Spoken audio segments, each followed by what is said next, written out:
Série de Fourier, parte 4. Antes de conhecermos as equações que calculam o espectro de Fourier, vamos dar uma olhada aqui no eixo da frequência do espectro. Até agora nós estávamos vendo que o eixo da frequência é um eixo aqui dado em Hz. Ou seja, lá naquele exemplo nós tínhamos seno de 60 Hz, 180, 300 e assim por diante. Quando vamos identificar aqui um dos senos, a gente escreve qual é a frequência. No entanto, a partir de agora nós vamos usar a variável n, que é um índice. A gente vai deixar de plotar o espectro de Fourier tanto para amplitude quanto para fase, utilizando frequência neste eixo, e a gente vai passar a usar n. Ou seja, a gente vai calcular para n igual a 1, para n igual a 2, 3 e assim por diante. É evidente que em algum momento vai estar implícito que a frequência fundamental desse espectro, por exemplo, é 60 Hz, mas o espectro vai mostrar n igual a 1, n igual a 2, igual a 3. E nós, como sabemos que a frequência é 60 Hz, quando a gente calcula n igual a 1, a gente sabe que está calculando o seno de 60 Hz. Quando a gente calcula n igual a 3, a gente sabe que é o seno 3 vezes os 60 Hz, os 180 Hz. Portanto, a partir de agora, nós vamos usar o espectro desta maneira aqui. Vamos usar o índice n ao invés de frequência em Hz. Novamente, a frequência vai estar dita em algum momento que a frequência fundamental possui tal valor, e aqui a gente sabe que são múltiplos. Um detalhe que aqui a gente chamava de F0, frequência fundamental é chamada de F0, e aqui a frequência fundamental aparece como n igual a 1. O n igual a 0 é a componente de C. Dito isto, vamos ver aqui qual é a forma compacta da série de Fourier. Nós também vimos nos vídeos anteriores que um sinal ele pode ser descrito como a soma infinita de senos e cossenos. Okay? Essa equação aqui nos diz isso. Ela traduz essa frase, um sinal periódico pode ser descrito como a soma infinita de senos. Esta equação demonstra isso. Por exemplo, um sinal x de t, um sinal periódico, possui um certo formato, ele pode ser descrito como a soma de infinitos senos. O C0 aqui é a componente média, ou seja, pode ser zero, pode ser qualquer valor, aquela componente CC, DC que nós vimos anteriormente, e aqui está a soma infinita dos senos, okay? Indo de 1 até o infinito. Cada seno tem a sua amplitude, que está Cn aqui, e cada seno tem o seu ângulo, que é o θn. A gente vai calcular estes valores. Aqui está escrito em cosseno, okay? Sendo que até agora a gente estava dizendo que era a soma infinita de senos. E na verdade, tanto faz. Um cosseno e um seno nada mais é do que um sinal defasado 90 graus do outro. Portanto, a gente pode manter o cosseno, neste caso, sem perder nenhuma informação.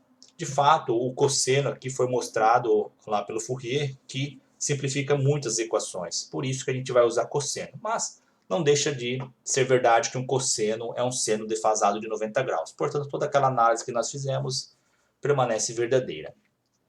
Novamente, o que a gente vai precisar calcular aqui são as amplitudes desses infinitos senos, ou seja, a gente vai calcular o Cn para n igual a 1, para n igual a 2, para n igual a 3, para n igual a 4, até infinito.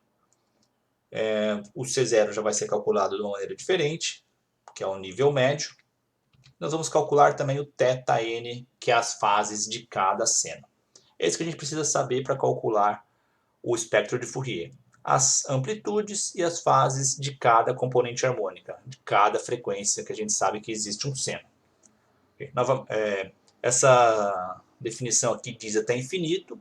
Obviamente que a gente vai limitar isso até um certo ponto. Eu quero calcular até a 31ª harmônica, até a harmônica de número 51 e assim por diante. Em algum momento a gente vai ter que limitar isso. Com estes cálculos, daqui a pouco as equações vão aparecer, eu vou calcular, portanto, o C0 e depois eu vou plotar lá no espectro C0, o valor que eu calculei. Mesma coisa para o C1, ou seja, para a harmônica 1, n igual a 1, componente fundamental. A gente vai colocar C1, a gente vai chegar numa amplitude, a gente vai lá no espectro e desenha para C2, para C3, C4 até o C infinito. Mesma coisa para as fases, nós vamos calcular o θ1, θ2, θ3, θ4. As amplitudes sempre serão positivas, as próximas equações vão mostrar isso, e as fases podem ser negativas, positivas ou zero. Aqui também pode ser algum componente com valor zero. Tudo bem? Então, resumindo, a gente precisa calcular a amplitude e fase de cada componente harmônica, de cada frequência dos senos. Vamos dar uma olhada aqui nas equações. Essa daqui é a componente média, ou seja, o C0 é igual a zero. Daqui a pouco vai aparecer qual é esta equação. O Cn é calculado por esta equação aqui. Então reparem que é 2 números ao quadrado e a raiz quadrada sempre vai resultar num número positivo. O ângulo de cada seno é calculado por esta equação. E estes A0, AN e BN que aparecem aqui são os coeficientes da série de Fourier e são dados por esta equação aqui. Aqui estão as três equações que nós precisamos para calcular o espectro de Fourier. Componente média, dada por isso daqui, é a integral do sinal, componente AN e componente BN. O destaque aqui é o seguinte: a informação que nós temos do sinal é a função que o descreve, que é o x de t. O período a gente consegue obter diretamente pelo formato da onda, ou seja, isso daqui, o x de t e o TO, são os únicos dados de entrada que eu preciso para calcular essas equações. Conhecendo o x de t, eu consigo calcular todos os coeficientes e em seguida todas as componentes harmônicas, amplitude e fase de cada seno. Okay? Então reparem que a única informação que eu preciso é o x de t.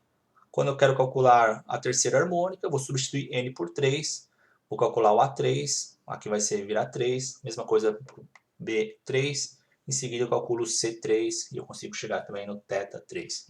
Novamente, os únicos dados de entrada deste algoritmo aqui é o x de t, que é a função que descreve o sinal, e o período fundamental. No próximo vídeo a gente vai ver um exemplo. Este vídeo acaba aqui.